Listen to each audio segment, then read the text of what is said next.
Kali ini kita masih membahas tentang permasalahan sosial. Kalau kemarin kita sudah membahas teori-teori. Ada teori fungsional, teori konflik, dan teori interaksionis simbolis.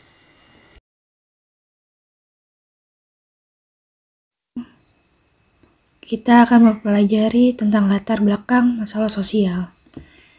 Bisa kita lihat di sini ada faktor ekonomi seperti kemiskinan, faktor biologis, contohnya endemis atau penyakit menular seperti flu burung, HIV, atau bahkan yang terbaru kemarin adalah COVID-19. Ada lagi faktor sosial dan kebudayaan seperti perceraian, masalah kriminalitas, agama, kenakalan remaja, dan sebagainya.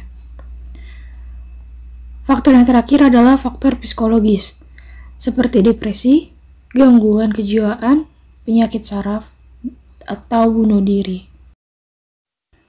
Oke, sekarang kita bahas satu persatu ya. Kemiskinan sebagai masalah sosial. Nah, ada menurut tokoh Gilin dan Jilin, kemiskinan merupakan kondisi seseorang yang tidak dapat mempertahankan skala hidup yang cukup untuk memberikan efisiensi fisik dan mental karena pendapatan yang tidak memadai atau kondisi standar hidup yang rendah. Jadi kemiskinan di sini adalah kondisi standar hidup yang rendah dari kata normal. Sekarang kita bisa lihat dari bentuk-bentuk kemiskinan. Ada bentuk kemiskinan relatif dan ada bentuk kemiskinan absolut. Kita bahas satu persatu ya. Bentuk kemiskinan relatif membandingkan pendapatan dirinya dengan pendapatan orang lain yang lebih tinggi. Ini kata kuncinya. Dan contoh dari relatif adalah kalau kita kerja di perusahaan, ada OB, ada karyawan. OB membandingkan, wah saya pendapatannya kecil nih dibandingkan karyawan tersebut. Nanti karyawan tersebut juga membandingkan dengan manajernya. Oh, jadi manajer enak ya, fasilitasnya banyak ya, dan sebagainya. Itu relatif. Tapi kalau kemiskinan absolut, individu yang memiliki pendapatan di bawah garis kemiskinan atau pendapatan tidak cukup untuk memenuhi kebutuhan hidupnya. Jadi absolut ini memang sudah ada standarnya. Misal, dia pengangguran, dia nggak kerja apapun, dia nggak melakukan aktivitas apapun misalnya.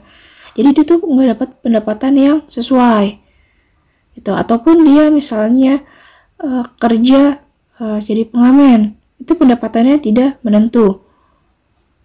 Untuk memenuhi kehidupan yang misalnya minimum misalnya buat makan sehari 20.000. Tapi dia belum tentu ngamen itu dapat 20.000. Nah, itulah yang dikatakan dengan kemiskinan absolut. Bentuk kemiskinan lainnya adalah kultural. Kemiskinan yang disebabkan oleh gaya hidup, kebiasaan hidup, budaya, merasa cukup.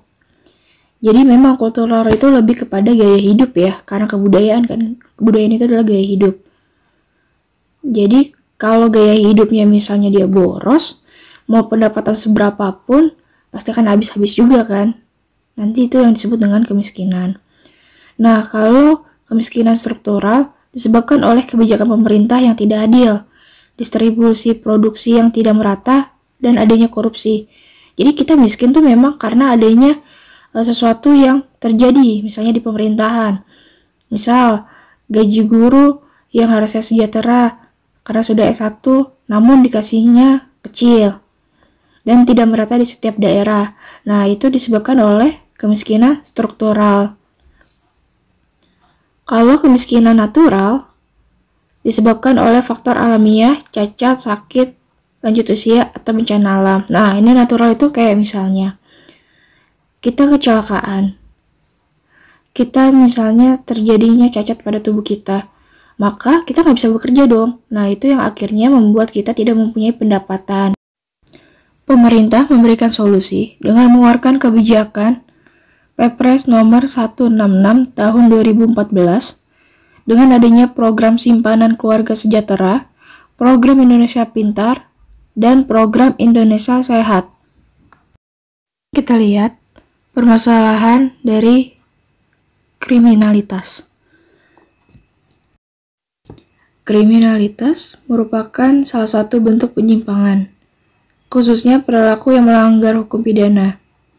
Misalnya, perampokan, pembunuhan, pencurian, penipuan, pemalsuan, korupsi, penculikan, dan sebagainya. Jadi korupsi juga masuk tindakan kriminalitas ya, karena korupsi itu kan sama dengan mencuri. Kita lihat dari faktor penyebab kriminalitas. Ada perubahan sosial, ekonomi, politik, pemerintah yang lemah dan korupsi, masalah kependudukan, pengembangan mental yang keliru, dan kurangnya teladan atau panutan yang baik. Penanggulangan tindakan kriminalitas. Ada dua, preventif dan represif. Kalau kata kunci dari preventif, itu adalah tindakan sebelumnya, sedangkan represif adalah sesudahnya atau cara untuk menanggulangi masalah tersebut. Kalau preventif, penanggulangan dengan cara mencegah. Jadi kalau ada tindakan kriminalitas sebelumnya berarti kan ada himbauan ya, jangan mencuri, jangan mencontek. Mencontek kriminalitas gak? Iya dong, mengambil hasil karya orang lain, ya kan? Terus adanya penyuluhan, jangan memakai narkoba, stop korupsi. Nah, itu adalah contoh dari preventif. Dia adalah mencegah sebelumnya, himbauan. Sedangkan kalau represif ini adalah tindakan setelah kejadian. Jadi kalau di sini itu adalah penanggulangan dengan cara keras. Penangkapan, pemenjaraan, hukuman mati, dan sebagainya.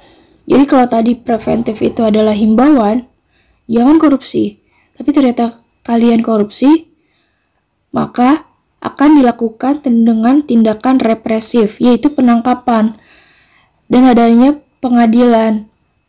Kalian akan dihukum mati atau dihukum seumur hidup atau beberapa tahun. Nah, ini adalah contoh dari penanggulangan tindakan kriminalitas.